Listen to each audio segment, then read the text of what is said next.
Boa tarde, boa noite, como vai Magali, como vai Alda, que prazer estar aqui. É muito gostoso poder conversar com essa turma de aprendizes. E vocês aí que estão em casa, sejam muito, mas muito bem-vindos. É um prazer imenso poder conversar com vocês aqui. Hoje vamos conversar um pouquinho sobre a civilização mesopotâmia. É um pouquinho de história, vamos tentar fazer de uma forma que não fique maçante e que não deixe vocês aí querendo ir dormir ou até dormindo, né? Então vamos começar, vamos primeiro fazer a nossa oração e logo em seguida a gente dá uma encaminhada nisso. Vamos, antes de mais nada, tranquilizando nossos corações, vamos acalmando. Vamos nos ligando aos nossos mentores individuais, esses irmãozinhos do coração que sempre estão ao nosso lado. Obrigado, meus irmãozinhos queridos. Sentimos a vossa presença ao nosso lado, nos intuindo, nos ajudando. E sempre que nós permitimos, conseguimos receber as suas informações e as suas mensagens de amor.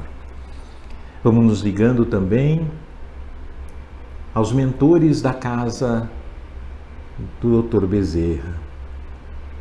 Vamos nos ligando a esses mentores amados, queridos, em especial o nosso patrono, Dr. Bezerra de Menezes, médico dos pobres, dos humildes, que nos dá a chance de poder estar aqui, trabalhando na sua seara, ajudando como enfermeiros desse médico maravilhoso, que médico do amor. Vamos pedir a Dr. Bezerra que nos leve até Mãezinha de Nazaré. Maria, Mãe de Jesus, amiga, companheira, que nos cobre sempre com seu manto de paz, amor, harmonia, que nos faz receber uma cúpula protetora que envolve toda a nossa casa e cada um de nós com seus eflúvios de amor. Mãezinha de Nazaré, nos leve até o Mestre, nosso Mestre amado, e juntos de Jesus podemos agradecer a oportunidade de estudarmos o vosso Evangelho, de estudarmos suas lições através dos seus exemplos. Obrigado, Jesus, pela oportunidade que nos dá. Mestre amado, nos leve até Deus Todo-Poderoso. E em oração dizemos: Pai nosso que estais no céu, santificado seja o vosso nome. Venha a nós o vosso reino, seja feita a vossa vontade, assim na terra como nos céus. O pão nosso de cada dia nos dai hoje, perdoai as nossas ofensas, assim como nós perdoamos a quem nos tem ofendido. E não nos deixeis cair em tentação, mas livrai-nos, Senhor, de todo o mal. Que assim seja, graças a Deus.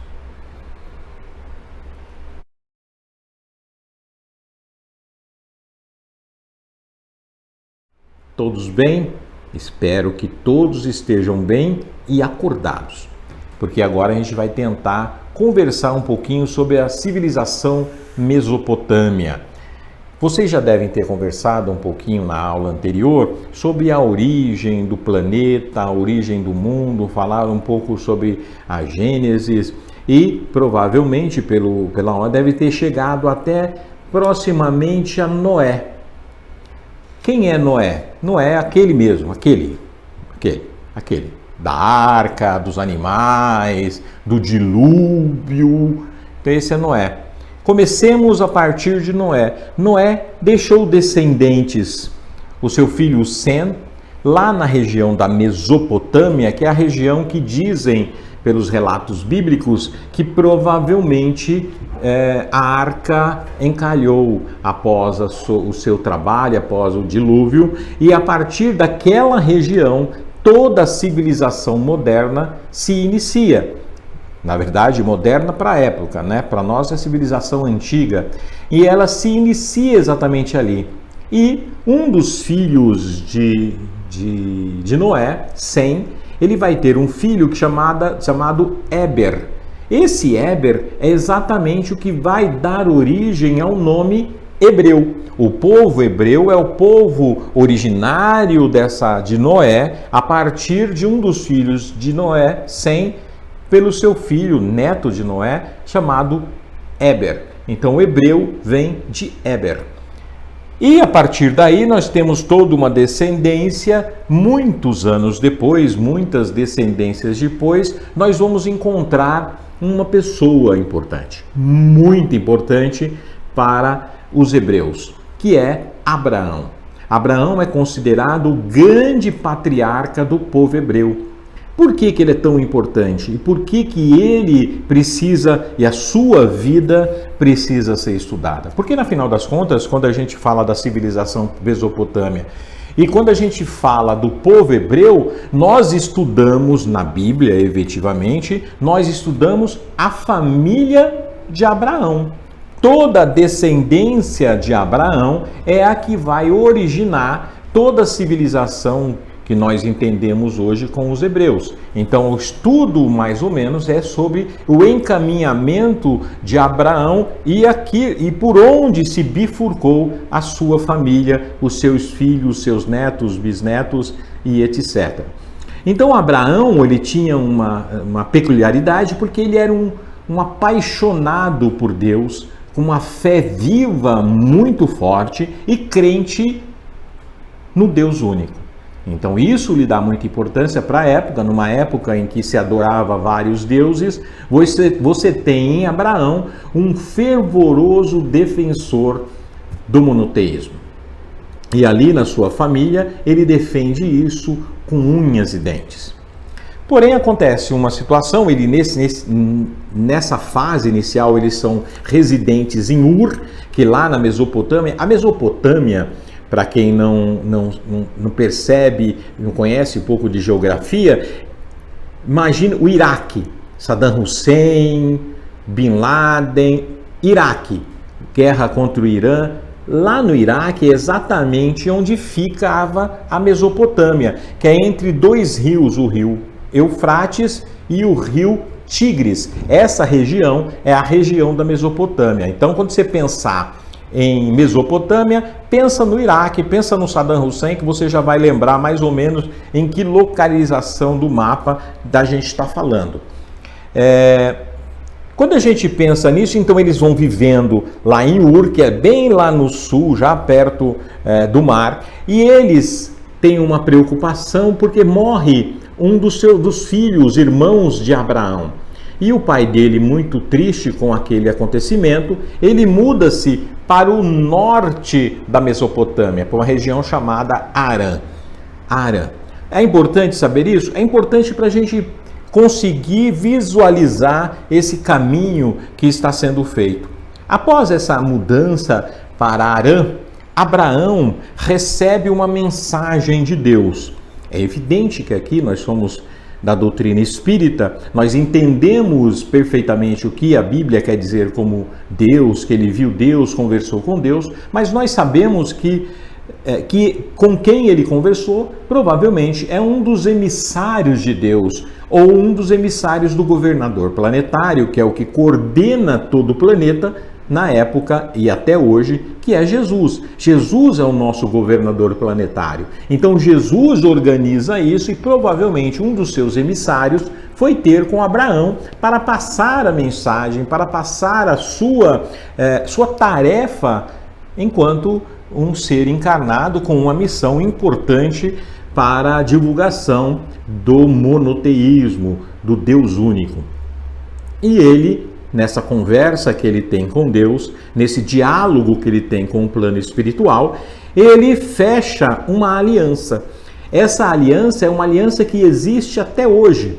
A aliança feita por Abraão lá em 3000 antes de Cristo é exatamente a mesma aliança que os judeus têm até hoje. A Sagrada Aliança, nós já ouvimos em filmes lá na Arca da Aliança, onde foi guardado exatamente esse acordo que foi firmado entre Abraão e Deus, que seria basicamente que enquanto Abraão, enquanto o povo hebreu acreditasse em Deus, tivessem em Deus como Deus único, com aquele que é o Pai de todos, com aquele Pai divino, enquanto eles tivessem isso, eles receberiam em troca dessa aliança uma possibilidade de crescimento, de amor e de felicidade. Então é uma aliança fechada entre Deus e Abraão, representando o povo hebreu.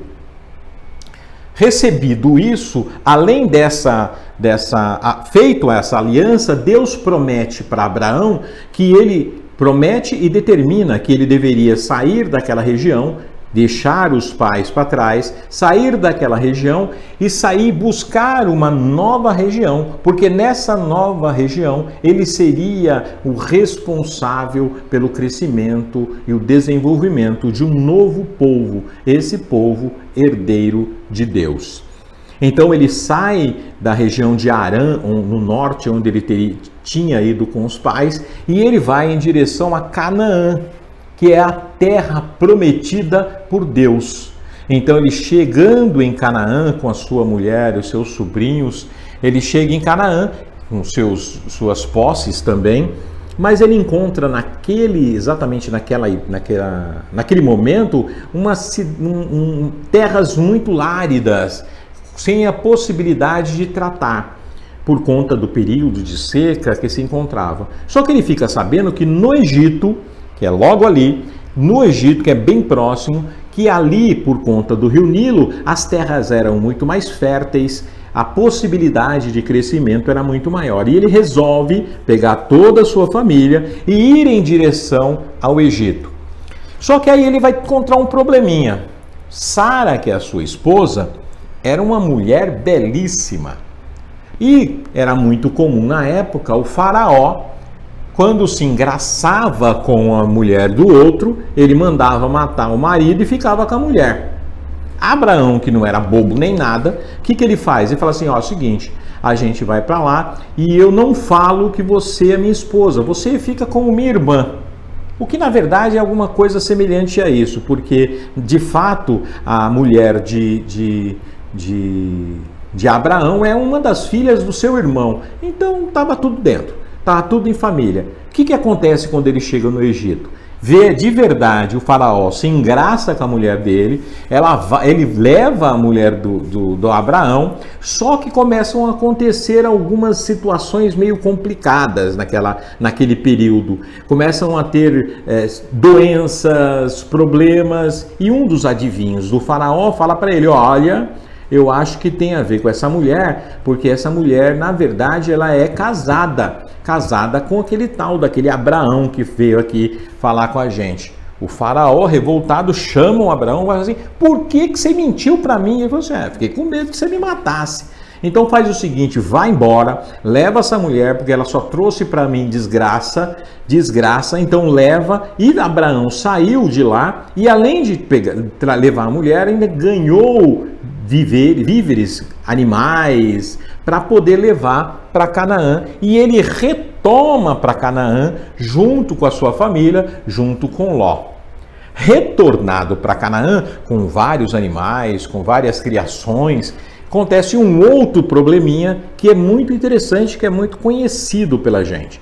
Naquele momento ele se desentende, não ele se desentende, mas os trabalhadores, tanto de Abraão quanto de Ló, que era seu sobrinho, eles se desentendem e Abraão, que era muito conciliador, para não ter problema, ele fala o seguinte, olha Ló, faz o seguinte, você pega os seus animais, as suas criações, que eram muitos, e você se dirige a outra região e eu vou para essa região. E eles dividiram em 2 territórios diferentes as suas 2 posses. Abraão permaneceu em Canaã, que é ali, e o Ló foi para uma região bastante conhecida da gente, que é muito próximo de Sodoma e Gomorra. Já ouviram falar, né? É porque quando a gente fala dessas coisas meio pérfidas, que são aí, todo mundo sabe quem é, sabe como é que é, né? Somos assim, todos nós. Sodoma e Gomorra, que era uma cidade de devassidão total. Era uma cidade que não se respeitava. Na verdade, o conceito de devassidão aqui era um conceito que era pecaminoso, que tinham, na verdade, que não tinham fé em Deus, que não acreditavam em Deus. E quando se olha de hoje para aquilo, provavelmente seria uma coisa muito mais simples do que nós temos hoje.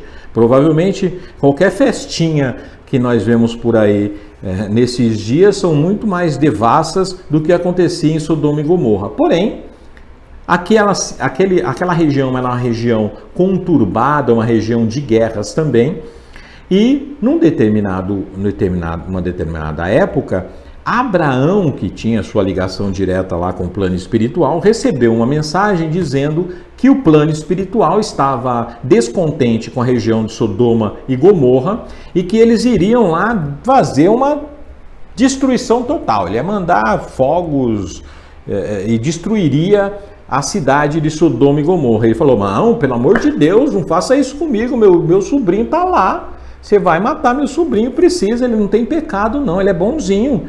E o plano espiritual vai até Ló e avisa Ló que ele deverá sair dali, puxar o carro para poder resolver os seus problemas. Olha, você sai daqui, o plano espiritual falando com ele.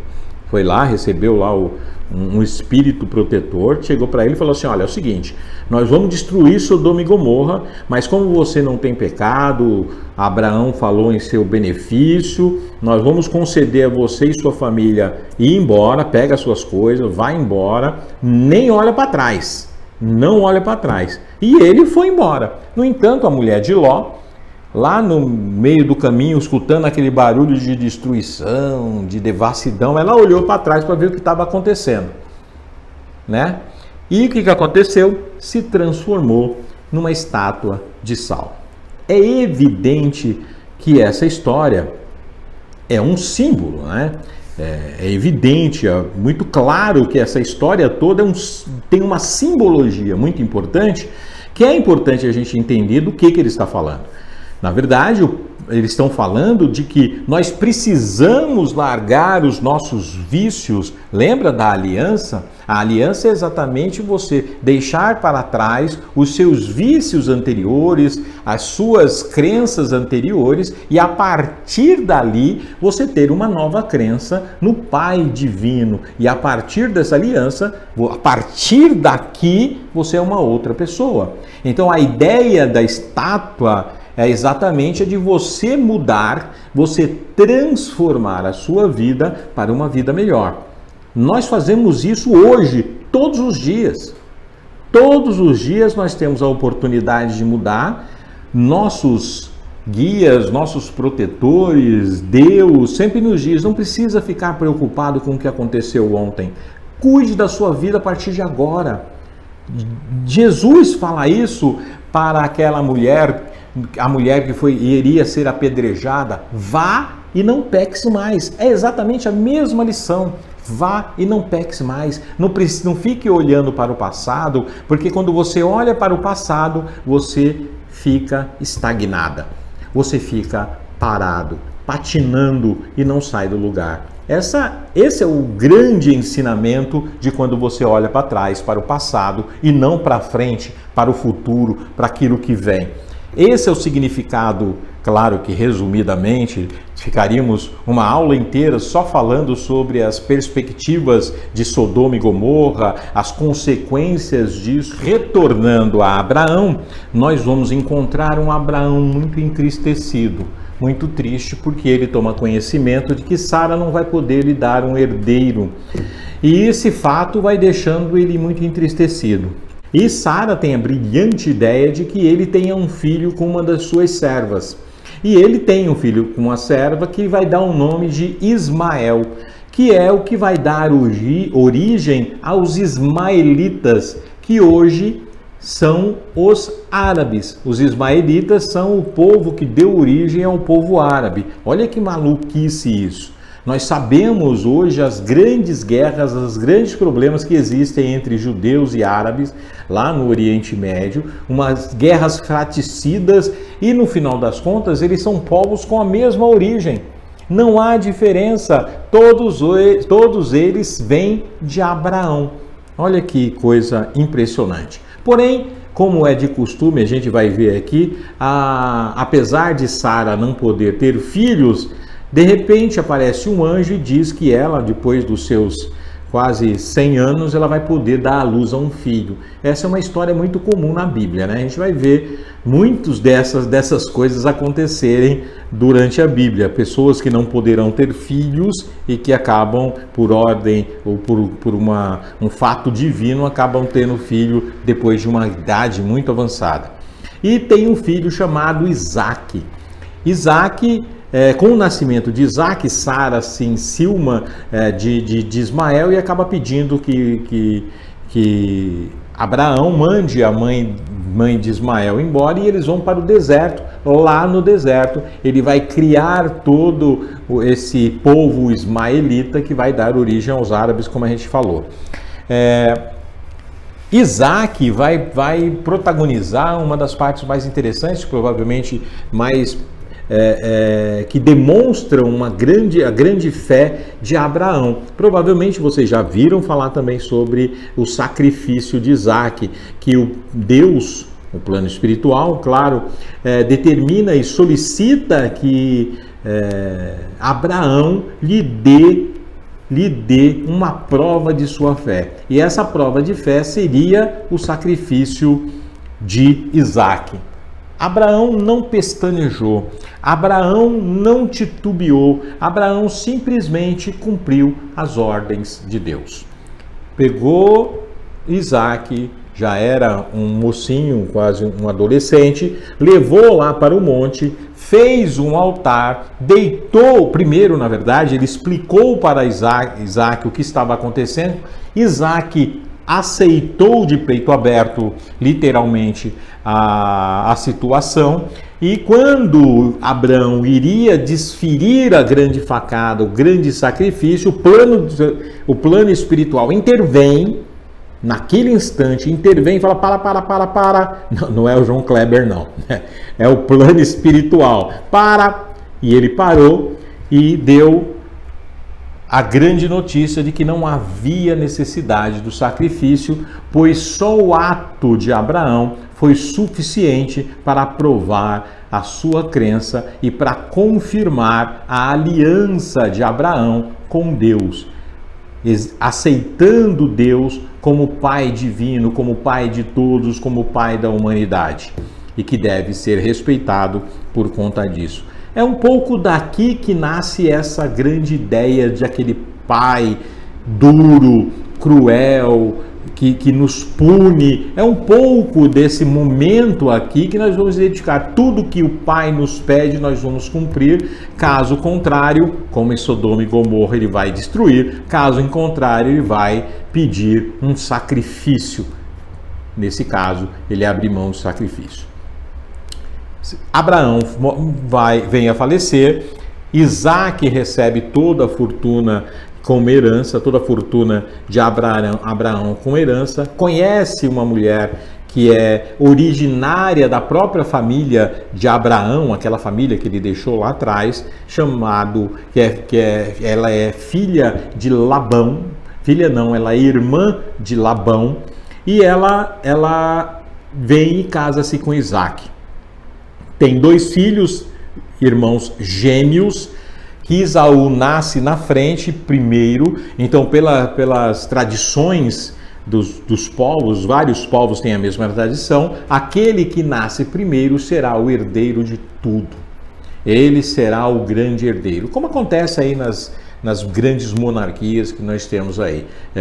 Nasceu o herdeiro, ele será o que deterá toda a fortuna, que deterá todas as informações e aliança com o plano espiritual. Jacó queria muito essa primogenitura, queria muito. E num determinado momento já eram jovenzinhos, já eram adolescentes, e Isaac já estava idoso, quase cego, e Jacó faz uma pequena estripulia, ajudado por sua mãe Rebeca, faz uma estripulia e engana Isaac, engana Esaú e passa e recebe de Isaac a primogenitura. Quando Isaac descobriu o que foi ludibriado, já não podia mais voltar atrás. A palavra dada é palavra verdadeira. Nessa época, pelo menos, era o que tinha. Então ele não consegue mais voltar atrás. Esaú ficou revoltado. Falou, então espera o pai morrer. O pai morreu, tu também vai morrer, sabe? E ele...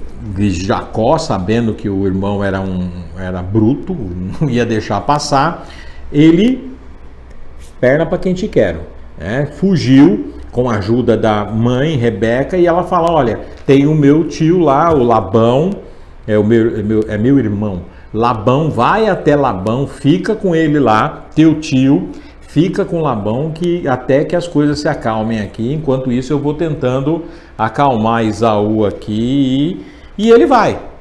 Chegando lá na cidade de Labão, onde Labão se localizava, ele fala com Labão, tio, posso ficar aí? Não, pode, fica aí, vai ficando enquanto der, vai trabalhando aí, ajudando, vai ficando. Só que o Jacó se engraça com uma das filhas de Labão, com Raquel. Labão tinha duas filhas, Lia, que era mais velha, e Raquel, que era mais nova. Todas muito bonitas, mas o Jacó gostou mesmo, foi da Raquel. E Raquel também gostou muito dele. Ele falou, tio, deixa eu casar com Raquel aí. E ele fala, não, como assim você quer casar? Aqui não é assim que você chega e vai pegando e levando, não. Você não tem nada, o que você me oferece? Não ofereço, não tenho nada, tio. Eu vim de mãos abandanos para cá. Falou, então é o seguinte, você trabalha para mim aqui 7 anos... Durante 7 anos ininterruptos, sem receber nada, e depois dos 7 anos você pode ficar, a Raquel é sua. Ele falou, beleza, tudo que eu quero na vida é Raquel. E foi lá e trabalhou durante 7 anos, duramente, arduamente, trabalhou dia, noite. E no final dos 7 anos, passaram rapidíssimos para ele, porque ele queria era a Raquel. Quando no casamento, o tal do Labão dá uma engrupida nele, e ele, ao invés de ficar com Raquel, ele fica com Lia, que era mais velha. Quando ele descobre, ele fala, mas você me enganou, tio. Pô, tio, dá um tempo aí. Aí ele falou assim, não, mas aqui na nossa tradição, a irmã mais velha não pode casar. A irmã mais nova não pode casar antes da mais velha, não. Tem que ser primeiro a mais velha. E o cara Jacó ficou revoltado com aquilo. Aí Labão falou para ele o seguinte, se você trabalhar aí mais 7 anos da mesma forma, aí você leva a Raquel também. E o Jacó falou, beleza, sem pestanejar, aceitou de novo. E mais 7 anos, durante mais 7 anos, ele viveu trabalhando para Labão. 7 anos depois, um bocado de filhos depois, ele completa e aí ele casa-se com Raquel. Só que Raquel tinha problema de fertilidade. É comum, né? Já vi, sempre tem essa história. Ela é comum, tinha problema de fertilidade e não podia dar filhos. Então o que ela faz? Ela oferece a serva, história comum, oferece a serva e ela tem 2 filhos com ele. Lia já tinha 6, com 2, 8. Mas como ela ficou invejosa desse negócio de botar a serva, ela também fala assim, então, se a sua serva serve, se a sua serva serve, a minha serva serve também. É essa embrulheira mesmo. Aí ele vai e traz a serva de Lia e tem mais 2 filhos com a serva de Lia, já são 10. No final das contas, o plano espiritual aparece, não, mas agora Raquel também é fértil. E que maravilha, né? Aí ele vai e tem mais 2 filhos com Raquel. E um importante, José. José é o primogênito com Raquel. que depois vai dar continuidade à nossa história. Passou muitos anos ali, com Labão, ele consegue amealhar a muita fortuna, um rebanho enorme, maior inclusive do que o de Labão, através de alguns subterfúgios que não vem ao caso agora. Quem tiver curiosidade de saber como que ele consegue ganhar uma fortuna e tomar quase todo o rebanho de Labão, vai lá na Bíblia, está lá na Gênesis, está lá toda a história de Labão, que é bastante legal também. E só que aí vamos acontecer o futuro disso. Jacó, com os seus 12 filhos. 12 filhos é um número bastante interessante, porque 12 filhos é o número também das tribos de Israel. Será que tem alguma coisa a ver? Tudo a ver. Tudo a ver. Nessa época, Jacó estava meio desacreditado de religião, estava meio desacreditado de Deus, não acreditava muito mais nessa coisa não. E ele tem uma visão, num sonho dele, ele tem a visão de uma grande escada que levava da terra ao céu, como uma ligação mesmo, onde as pessoas subiam para chegar ao céu. Que vai significar um pouco dessa ideia da aliança também. E nesse sonho, ele também tem uma briga muito grande com um anjo. Ele sai na porrada com o anjo, querendo brigar, e ele acaba vencendo a luta. E o anjo lhe dá o nome de Israel, que significa aquele que lutou com o anjo. Então, Jacó passa a se chamar Israel, também usar o nome de Israel. E aí, daí sairá as 12 tribos de Israel. É daí que vem o nome Israel. E posteriormente, depois de conquistar tudo aquilo, ele volta para Esaú, para a casa de Esaú, faz as pazes com o irmão, começa a viver ali em Canaã, toda a sua família, com todo o povo ali em Canaã.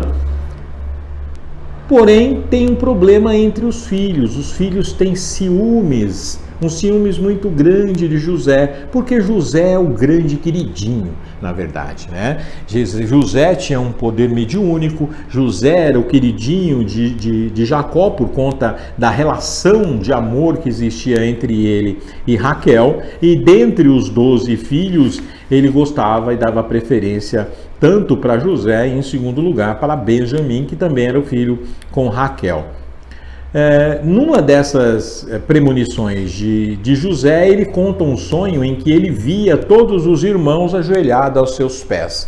Você imagina, naquela inveja toda, o cara vem com um sonho desse dizendo que os irmãos irão ficar prostrados diante dele porque ele é um ser mais superior que os outros. É claro que os caras ficaram bravos, os caras resolveram um dia lá, quando Jacó tinha saído para passear, e falou assim: agora você paga pra gente. Foram lá, pegaram o José e venderam para os ismaelitas, venderam para um pessoal que pegava escravos, esses ismaelitas. Levaram José para o Egito, foi preso no Egito, e no Egito ele vai começar a desenvolver essa parte mediúnica, essas previsões, essas leituras de sonho. E numa dessas situações ele tem acesso ao faraó, que estava enlouquecido por conta de um sonho que ele tinha tido e que ninguém conseguia decifrar. Agora você imagina lá o faraó, vem lá o garoto querendo decifrar o sonho. Ele fala assim: olha, aí você já deve ter escutado esse sonho, que é o sonho das 7 vacas gordas e das 7 vacas magras. E José vai lá e fala assim: não, caríssimo faraó, o seu sonho quer dizer que durante 7 anos você terá uma vida abastada, com bastante fartura. As vacas gordas significa exatamente isso, que será abastado. E as magras significa que depois desse período de abastança, nós e o seu povo viverá um período de 7 anos de vacas magras, de falta de alimento, de falta de produção, em que não conseguiriam ter nada. Então o ideal é, no período de abastança, vai lá, enche produza tudo que produzir, economize para quando chegar as vacas magras, as dificuldades, você poder ter essa abastança e você poder cumprir esse período todo. O faraó concordou com isso, aceitou a leitura de José, deu tudo como ele havia previsto e ele é promovido a governador geral lá do Egito. Ele passa a ser o grande chanceler, o cara que mandava e desmandava. José detinha todo o poder no Egito. Ele realmente, existem muitos, tem até um desenho de José no Egito, muitas se falam desse período em que ele passou no Egito. Um grande poder e grande sabedoria também. Nesse período, lá em Canaã, com Jacó, seu pai, que muito entristecido pelo seu desaparecimento, achando que ele teria morrido, manda os seus irmãos para o Egito comprar alimento, porque lá em Canaã também estava muito ruim a situação. Ele manda algum dos irmãos para o Egito. José lá de cima falou: opa, conheço aquela rapaziada ali, esses caras me sacanearam um dia, vou sacanear eles também. Ele falou exatamente assim: vou sacanear. Aí foi lá, fez alguns artifícios lá para parecer que eles tinham roubado alguma coisa e manda prender. E eles presos, José fala para ele: é o seguinte, eu liberto vocês desde que você traga para mim o seu irmão mais novo, para ficar aqui comigo como escravo.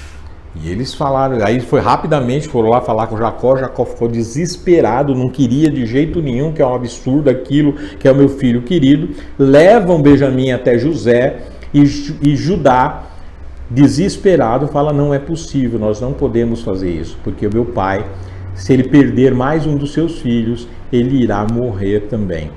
José ficou abalado com aquela notícia, com aquele momento de remorso de Judá, e se apresenta como José, perdoa todos eles e convida todo o povo lá de Judá, de Israel, de Jacó, para que ele venha até